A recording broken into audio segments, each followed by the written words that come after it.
Nous sommes à Thirodrigue, plus précisément à Résidence La Cure. Il est midi et le soleil brûle de mille feux. Environ 400 familles habitent dans ces petites cases en tôle, construites les unes sur les autres. Le confinement est donc très difficile. La chaleur insupportable chasse les occupants de ces maisons. Adultes comme enfants passent donc la majorité de leur temps à l'extérieur. Une partie de foot a lieu dans la rue. Ces enfants sont âgés entre 10 et 12 ans. Ils font partie des 14 269 écoliers qui prendront part aux examens du Primary School Achievement Certificate (PESAC). Jamel, l'un d'eux, explique que c'est difficile pour lui de réviser en ce moment. Assis sur le petit lit qu'il partage avec sa mère, il avoue qu'il ne fait pas beaucoup de devoirs. Doris Félicité, travailleuse sociale de la région, affirme qu'il est difficile en cette période de confinement de faire le suivi auprès de ses familles. Avec ça débalancement qu'il y a, les enfants, ils ratent trimestre, ils ratent beaucoup, mais je trouve qu'il y a un petit peu difficile. Il est un petit peu difficile pour les enfants pour faire rattrapage et surtout au niveau leçon aussi, parce qu'avec le confinement, il y a des enfants qui ne sont pas capables de faire leçon. Et il y a des parents qui aident, je ne vais pas dire ou non, mais il y a des parents, ce niveau d'éducation n'est pas autant. Pour aider ces enfants-là, je n'ai pas assez de qualifications pour aider d'autres enfants. Avec les autres travailleurs sociaux, elle a des projets pour les enfants de la région, mais manque de financement. Pour se rendre chez les familles qui habitent à Thirodrigue, il faut emprunter des sentiers boueux, impraticables en temps de grosses pluies. Martine Ramsamy est triste de voir que son fils n'est pas prêt pour les examens du PESAC. Pour nous, le confinement peut passer mal difficile parce que nous, les enfants, pas réussir à faire des devoirs dans la case, parce qu'ils peuvent faire marisseau. Nous n'avons pas réussi à concentrer bien. Alors parfois, nous faisons un peu dehors, nous avons faire des devoirs, nous avons respirer un peu. Pour la petite Tania qui habite à quelques pas, il faut jongler entre les tâches ménagères et les révisions. La jeune fille nous dira loin de la caméra qu'elle a un rêve, celui de devenir enseignante.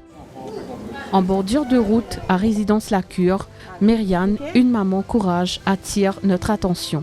Après beaucoup de sacrifices, elle a pu ouvrir un petit snack et elle fait de son mieux pour suivre les devoirs de son fils. Moi, j'ai mon propre travail, j'ai mon petit business. Ben, quand le travail fini, je gagne le temps pour les autres, pour montrer aux autres. Quand je ne pas connais, je dis à moi ça pour l'école rentrer. Et la professeure a fait ce travail. Mais seulement, je fais mon devoir parent, en tant que parent, en tant que professeur aussi dans la maison. C'est qui me connaît. En cette période de confinement-là, ben, pour moi, je n'ai pas contact avec aucun professeur, aucune personne, ni même l'antenne télévision, je n'ai pas de téléphone marchand, je n'ai moi, je faire professeur avec mes enfants. À Camp-Chapelon, c'est à l'association M-Kids que certains parents ont confié leurs enfants. Des mesures sanitaires strictes ont été prises à Camp-Chapelon pour que ceux qui prennent part aux examens nationaux puissent venir au centre pour des révisions, explique Amina Doukit, une des profs bénévoles. C'est important pour eux en cette période de pouvoir venir réviser à M-Kids parce que le confinement, c'est source de stress. Ça peut les affecter psychologiquement. Donc ici, on est là pour réviser justement sans stress et dans de bonnes conditions. On ne met pas de pression sur eux, contrairement parfois aux parents. Donc voilà, on essaye de leur apporter un soutien, de tirer le meilleur d'eux-mêmes. Nabiha et Martine sont contents d'être là, ainsi que la petite Nafisa. Je suis bien content de venir dans sa classe parce qu'il aide beaucoup à passer mon examen et on peut comprendre une erreur et on peut trouver un peu plus améliorer. Aujourd'hui, je suis venue ici dans cette classe de révision pour connaître mieux les leçons que j'ai apprises à l'école. Et je remercie aussi Imam Arshad Jouman et les professeurs qui nous aident à passer nos examens du PESAC. Je viens là pour apprendre. La classe que moi pour apprendre est bien difficile parce qu'il fait beaucoup de choses. Là, je suis capable d'apprendre, je suis capable d'améliorer, je suis capable de passer de mon examen. Il est un peu difficile pour mes parents et moi parce que je ne peux pas bien apprendre. Suivant de près ses enfants avec la psychologue de l'association, l'imam Arshad Jouman a une pensée pour ces enfants qui sont livrés à eux-mêmes en ce moment. Comment nous sommes capables de dire qu'un professeur les maman, après maman, papa, c'est venu un professeur. Et surtout, ça l'émotion, ça l'affection qui ça enfant là et pour sa professeur là et professeur là les temps il peut mettre lui dans sa la ligne là pour y aller composer et dans l'autre relation qui formait entre l'enfant et sa professeur là. Alors nous requête qui m'a fait au niveau de MKIT, si le ministère de l'éducation est capable de revoir un petit peu pas comme dans le lockdown, même après le lockdown, les enfants pour rentrer dans l'examen tout de suite, si au moins une semaine ou 2 semaines, tu es capable de laisser les enfants là régler sa connexion là avec sa professeure de l'école là. Et à l'atelier Sanovisé de la résidence EDC Rosebel, une autre poche de pauvreté de l'île, à Lorient, le directeur fait le même constat et lance un appel aux autorités pour une meilleure écoute. Pour un enfant, s'il n'y a pas l'occasion pour être suivi là dans sa période de préparation pour l'examen d'après ça, si pas ça suivi là, c'est très difficile pour lui. Il est capable de faire les examens et avoir le résultat. Et notre réalité, c'est de vivre dans une poche de pauvreté. Malheureusement, il y a un parent qui par rien de temps, ça c'est pas formé, malheureusement, il y a aussi des parents analphabètes qui par rien de suivre les enfants là, moi bien. Et donc là, il est encore plus difficile.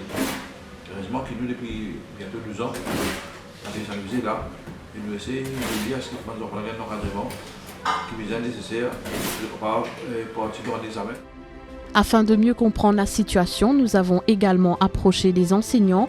Ces derniers ont des avis mitigés, mais tous ont à cœur l'intérêt supérieur de l'enfant. Il y a des enfants qui ne sont pas capables de gagner aucun contact avec les professeurs à l'école.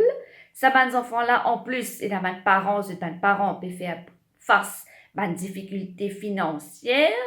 Ils ont problème l'argent, problème la santé, puis ils ont mangé, ils ont tout ça là.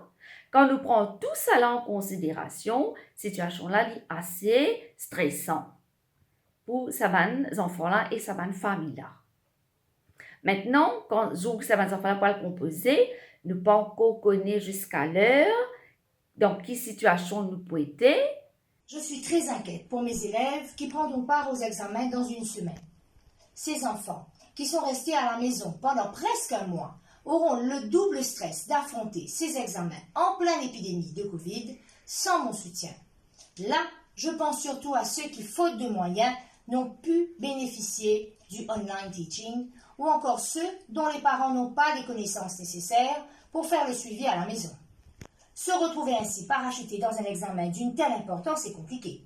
Qu'en est-il des parents? Alors que certains ont créé un groupe sur les réseaux sociaux pour réclamer l'annulation des examens nationaux, d'autres ont un avis différent.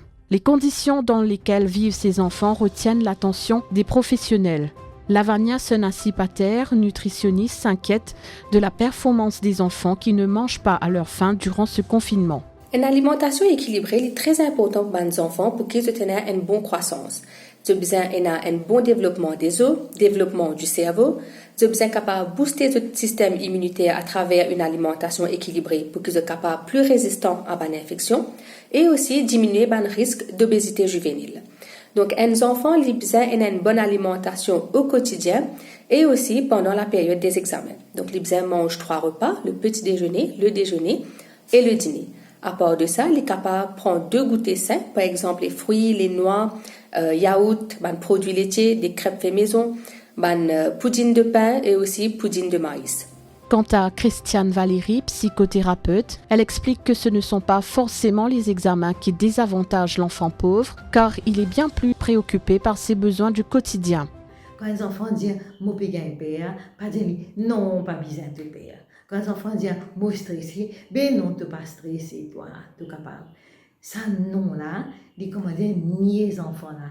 Les commandants, les enfants-là, pas pour faire, pas pour sentir compris. Par contre, ben, moi qui besoin dire « oui, moi t'aime-toi, moi trouver un petit peu en difficulté, moi comprends-toi ». Et le mot magique qu'ils nous a ajouté, en même temps. En même temps, tu peux traverser avec ce petit peu stress-là, tu peux réussir.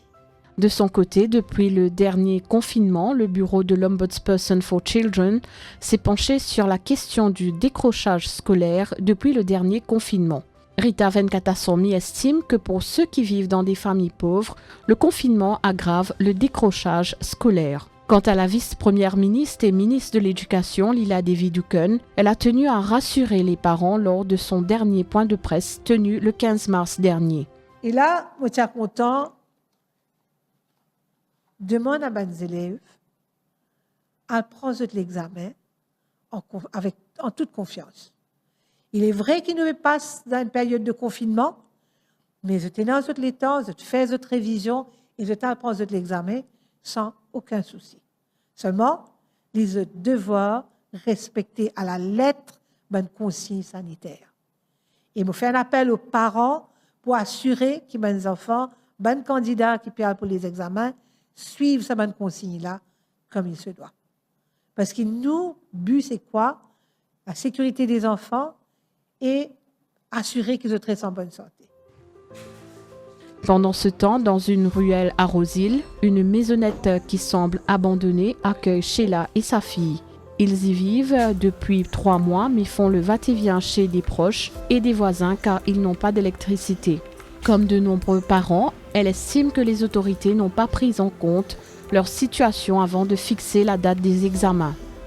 Mais mon père a la lumière, mais mon petit qui pas compose, c'est ça. Mais mon père en arrive plus devant, même comme des maçons, je peux bien faire ce devoir table aussi. Mais il y a une mise qui donne des leçons, mais pour faire bizarre côté de Dieu, il y a des collections pour les capables de faire ce devoir. Mais mon besoin de débattre pour lui, mon envie n'arrive plus devant. Tous les enfants, mon envie d'arriver. C'est bien difficile parce que tous les jours, mon besoin de rester là aussi pour les réussir à apprendre, pour les réussir à écrire à soir, les réviser, tout ça. Parce qu'ils m'ont même besoin de là aussi. Mais tout ça m'a demandé, tous les jours, m'a demandé, ça arrivait, moi rester dans la lumière. Parce qu'ils m'ont pas un jour, ils m'ont manié. La volonté de réussir est cependant bien là. Émilie fait donc de son mieux pour réviser avec les moyens du bord. Son témoignage attriste sa mère qui explique que le combat quotidien est de se nourrir. Vu qu'il m'a besoin de faire un devoir pour me tout seul, je n'ai personne ni professeur à côté moi pour aider moi dans les difficultés que je gagne dans mon devoir.